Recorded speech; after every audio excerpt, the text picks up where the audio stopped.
The wheels are only ever driven by an electric motor, and that means that we can control the engine that's generating the electricity separately to the driving speed and the acceleration. But we've also added another technology, which is active noise cancellation. So very similar to the headphones that you use on the aeroplane, we have a speaker in the luggage room of the car that will play the inverse noise to the engine and cancel it out. So when you're driving around the city, the engine can start and stop, and you won't even notice it's happening.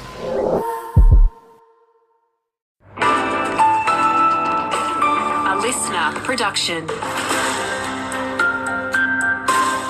G'day, it's Tom Perri with you. State MP Troy Bell could avoid jail time after being found guilty of multiple counts of theft and dishonest dealings in documents. A sentencing submission for Mr Bell was held yesterday in Adelaide, with his lawyer, Nicholas Healy, encouraging the judge to impose a suspended sentence. Meantime, the court also heard that holding a by-election for his seat of Mount Gambier would cost upwards of $950,000.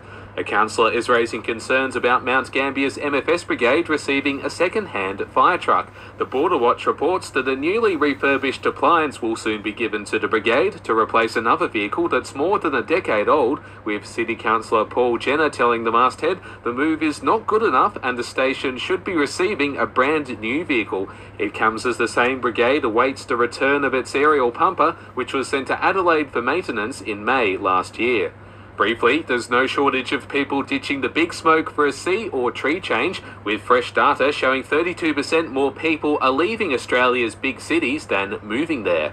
And Limestone coasters struggling with the cost of living will have cheaper medications locked in should the coalition win the upcoming federal election. It's matching a promise from the government to cap PBS drugs at $25 a script. And let's face it, out in the regions, we have poorer outcomes in terms of health, and it just should not be the case. Lack of workforce is one of the big issues, that medications should be affordable. Shadow Assistant Minister for Regional Health, Dr. Anne Webster there. After this, there is no turning back. You sip the red can, the story ends. You sip the black can, you enter dreamland. And I show you just how good the truth can taste.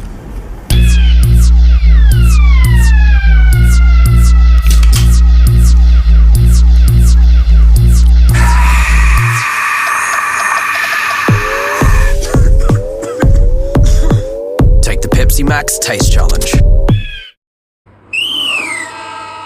The Mount Gambier Softball League season wraps up this weekend, with the grand final being played between Warriors and Concord United, starting 1 p.m. tomorrow at the Blue Lake Sports Park. The same venue will also be hosting grand finals in the Mount Gambier and District Baseball League, which will see the two central teams vying for the First Division Championship in the best-of-3 series.